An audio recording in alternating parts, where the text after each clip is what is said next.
السلام عليكم، مرحبا بكم في مطبخ وفاء بسمه. كي دايرين؟ لاباس عليكم؟ بخير؟ صحتكم مزيانه؟ فيديو جديد على القناه، كنتمنى يعجبكم وتبارطاجيوه مع الاهل والاحباب.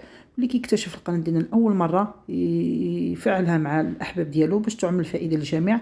اليوم ان شاء الله غادي نقترح عليكم واحد لي سيجار صراحه كيجيو زويونين.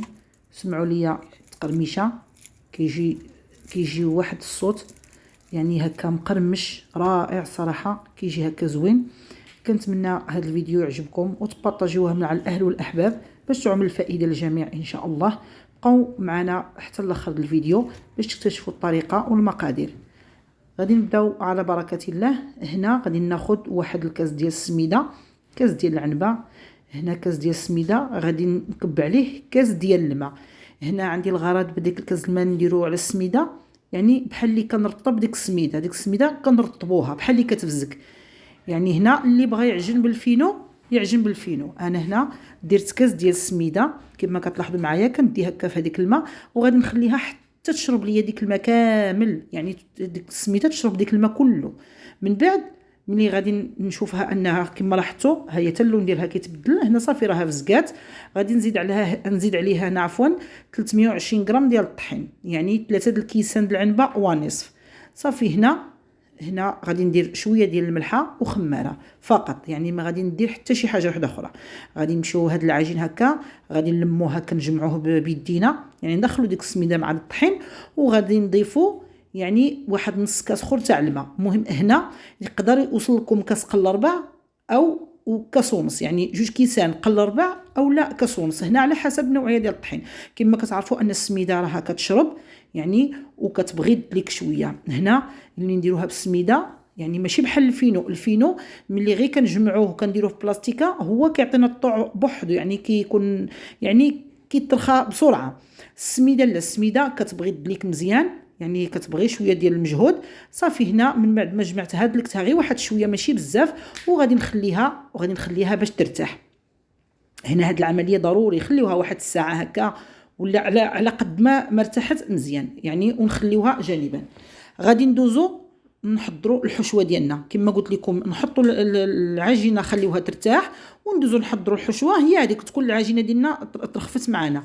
هنا درت شويه زيت العود. هنا عندي كما كتلاحظوا الفلفله مقطعه رقيقه، عندي واحد البصله كبيره، عندي واحد 2 جزرات صغارين محكوكين، وعندي واحد 2 كورجيط ولا القرعه حتى هما محكوكين يعني غير هكا في الحكاكه الغليظه. هنا عندي 2 حبات صغارين كورجيط والخيز 2 صغار. هنا بصله كبيره، وهنا عندي غير فلفله حمراء. هنا غادي ندير غير مليحه والابزار باش غادي نشحر في الاول. غادي نخليهم حتى ينزلوا ليا انا هكا، يعني خليت من بعد ما سخنات ليا المقله عاد غادي نحركهم. كما كتلاحظوا هي يلاه بدات تسخن ليا. هنا غادي نحاول ما امكن نجهد شويه العافيه، غير شويه يعني على متوسطه، غير واحد شويه باش ديك الخضر ما تطلق لياش الماء. انا ما عنديش الغرض في انني يعني المقله ديالي تمر ليا بالماء. صافي هنا غادي نخلط هذيك المكونات هكا مزيان كما غادي تلاحظوا. صافي غادي نبقاو نخلطهم وغادي نخليهم حتى غادي ينزلوا ليا كاملين. هنا راكم كتعرفوا ان خيزو ملي كيكون محكوك والفلفله رقيقه يعني ما غتاخذناش واحد الوقت طويل ان باش هاد الحشوه ديالنا غتشدنا وقت طويل في الطياب.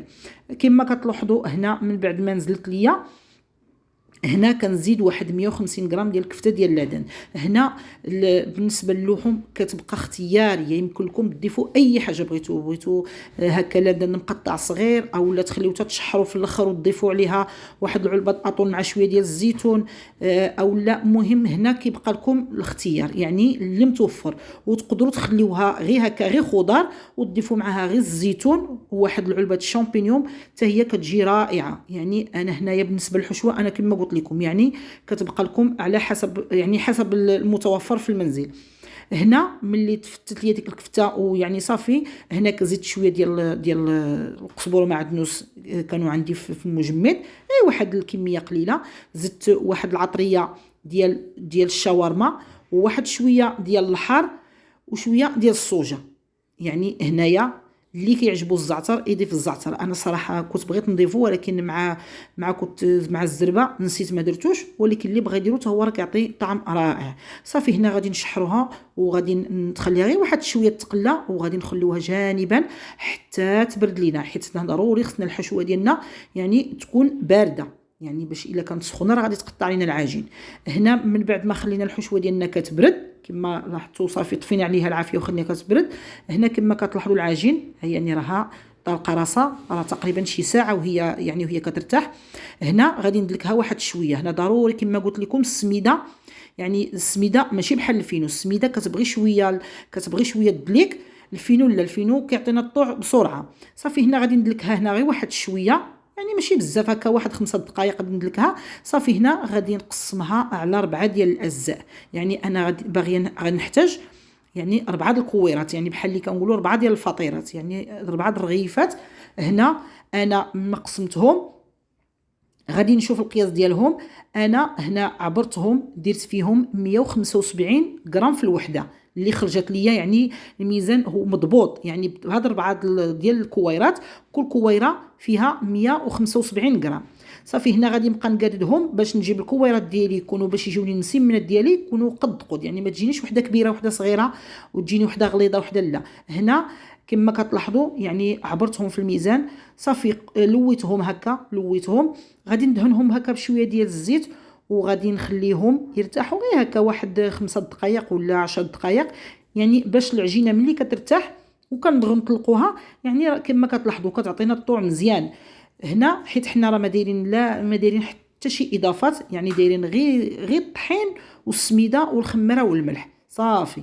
هاد العجينه هادي كما قلت لكم ما تكونش مرخوفه بزاف وما تكونش مطلوقه بزاف، يعني كتكون بحال عجينه المسمن، يعني العجينه شاده راسها. هنا غادي ناخذ واحد الزلافه غادي ندير فيها واحد الكميه ديال الزيت تقريبا كيكون شي نص كاس، وغادي ندير فيها 3 المعالق بومبي ديال المايزينا.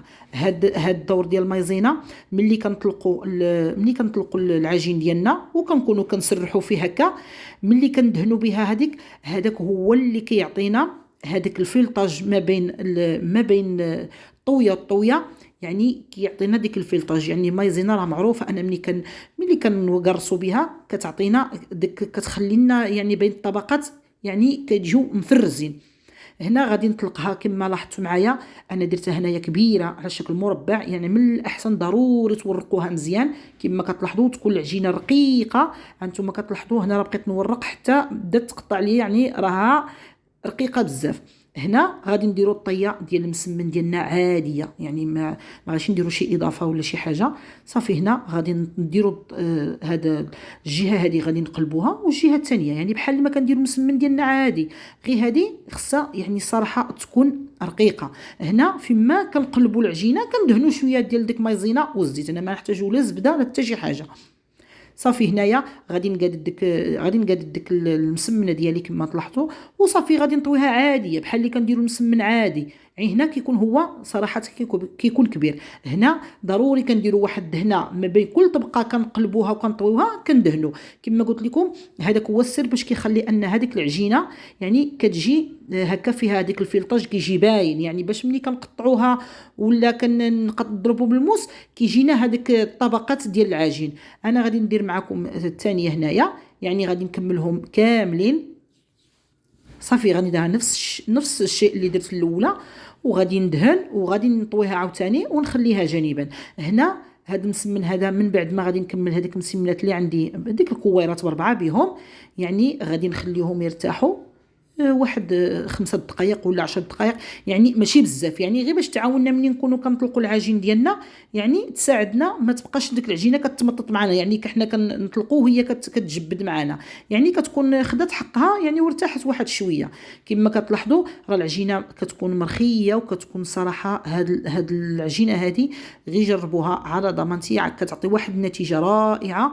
ثم غادي تشوفوا يعني كيجيو ديك السيجارات ولا داك البوراك ولا اي سميه بغيتو تسميهم كيجيو مورقين، يعني هذاك ملي كنلويوهم على بعضياتهم ونقطعوا، ملي كنقطعوا كيجينا ديك الفلطاج بحال اللي راحنا دايرين العجين المورق، يعني كتجينا والتقرميله ديالها بحال اللي راحنا مصايبينهم يعني بالورقه ديال البسطيله. صافي هنا غادي نشد ديك المربع ديالي ديك الرغيفه ديالي الاولانيه، غادي نبقى نقرصها غير بشويه وغادي نرقق شويه مزيان. وهنا ما غادي ندهنوا ما والو، هنا غادي غير نقرصوا هذيك الحشوه ديالي. من بعد ما بردت ليا يعني اول حاجه كنديروها قبل ما نبداو نقرصوا ونصايبوا دوك الحشوه، كنحاولوا ما امكن حنا هاد كل رغيفه غادي نخرجوا منها 2 سيجارات، يعني هاد الرغيفه هذه غادي نخرجوا منها جوج حرابل، يعني الحربول الاول وغادي نقطعوه وغادي نديروا فوق منه الحربول الثاني. هنا يعني ديك الحشوه ديالنا ضروري نقسموها في الاول قبل ما نبداو نخدموا. يعني بحال دابا حنا عندنا هنا 4 ديال الرغيفات، هنا غادي يجيونا 4 غادي يجيونا 8، يعني كل وحده كتخرج لينا جوج، يعني غيجيونا 8 ديال الحرابل بحال هادو اللي كتشوفوا في الصوره. يعني هنا الحشوه كنقسموها على 8 باش نحاولوا ما امكن ديك الحشوه ديالنا تجينا مقاده، وكل يعني كل هكا كل حربول طويل كتجينا فيه يعني الحشوه هي هذيك، ما تجيناش وحده عامره وحده لا، نحاولوا ما امكن باش نديروهم مقادين. هنا كما كتلاحظوا راه العجينه عندي هنايا مرقه ورقيقه، صافي كنلويها هكا كما كتلاحظوا على بعضياتهم وكنحطهم جانبا. هنا ضروري منين نكونوا حاطين العجينه ديالنا كنغلفوها بديك الميكا باش كتعطينا الطوع وكتلقنا مزيان. هنا غادي ندير معكم وحده اخرى. كما كتلاحظوا العمليه راها ساهله، يعني خص غير شويه ديال الخاطر وشويه ديال البنادم هكا يعطي الخاطر للحاجه اللي كيصيب، راه ان شاء الله اي واحد يجربها غادي تصدق معاه 100%. صافي هنا غادي نلوي نفس الطريقه كما قلت لكم. هنا رانا كنت صايبت جوج، هذه الثالثه وبقات لي الرابعه. صافي غادي نمشي على هذه الطريقه هذه. صافي ندير الحشوه وكندوز بالجراره كنقطع، يعني بحال اللي كندير النص، ولا اللي ما قدرش يدير يقسم العجينه في النص، يدير حربول واحد عاوتاني يولي يدير حربول الثاني. علاش قلت لكم انا قسموا الحشوه قبل ما تبداو تصايبوا العجين؟ يعني باش يجيكم قد، يعني نتوما كتقادوا بعينيكم راه كتشوفوا، يعني الا جاتكم شي وحده هكا ناقصه ولا شي وحده قليله كتنقصوا وتقادوا باش يجوكم الحرابل قد، يعني باش يجوكم، يعني باش تجيكم الحشوه يعني عامره في ديك السيجاره تجيكم قد. صافي هنا كما لاحظتوا معايا هنا عمرتهم هنا في الصينيه، فرشت لها الكاغيط. هنا كنحيد هذيك شويه ديال الخيزو مع شويه ديال الكورجيت كيكون لاصق في العجين. هنا صافي ها هي العجينه ديالي واجده. انا هنا غادي ندخلها 10 دقائق حتى ل4 ساعات للمجمد. علاش غادي ندخلها للمجمد؟ حيت العجينه ملي صيبناها، يعني ملي طلقنا العجينه ودرناها، يعني العجينه طرخات معنا. يعني هذه انا غير قلتها لكم، يعني اللي بغى باش العجينه تبقى له مقاده ملي يكون كيقطع، يعني العجينه ملي كتكون مرخيه الصراحه ملي كنقطعوها بالموس راها يعني ما كتبقاش شاده الفورمه ديالها مقاده، يعني بحال اللي كتعوج. يعني هنا الا دخلناها واحد المده للمجمد غير تحسوا بها ان شدات غير راسها شويه، يعني حنا ما عندناش بها الغرض بها انها تتجمد، غير تشد راسها باش ملي كنقطعوها يعني ديك التقطاع ديالها كيجينا ساهل، يعني وتا داك الفلطاج باش كيبقى باين في العجين ديالنا، يعني كيجي باين. صافي هنا غادي نقادوها، لباتنا شي وحده ما مقاداش كنقادوها ونخليهم شويه ديال سباس بعض بيناتهم، يعني باش يصيبوا فين يطيبوا وياخذوا اللون ديالهم. هنا غادي ندير واحد البيضه غادي نطربها وغادي ندير معها واحد المعلقه تاع الخل، وغادي ندهن هاد السيجارات ديالي بشويه بهذا البيض اللي قلت لكم على الخل، وغادي ندردر عليها شويه ديال البافو. هنا عندي الفران ديالي كيكون كيسخن على درجه تكون عاليه، يعني ضروري باش من ندخلو، يعني راه هذه العجينه يعني الفران كيكون مجهد. صافي هنا غندهن البافو. ملي كندخل هاد السيجار ديالي للفران، ملي كنشد العافيه كنقص غير واحد شويه، كنخليها فوق المتوسطه، يعني ماشي ناقصه بزاف، يعني بحال اللي غادي تشمع ليا العجينه ديالي وكتنشف، ديك الساعات كنقص عليها الفران قليل، باش كطيب من الداخل. كما كتلاحظوا شوفوا ها نتوما كما كنقول لكم، شتي ديك الورقه كي كتجي هكا الفلطاج راه كتجي الصراحه زوينه وكتجي رائعه ومقرمله بحال اللي كناكلوا الورقه البسطيله تماما، يعني وما فيهمش زعما شي مجهود بزاف.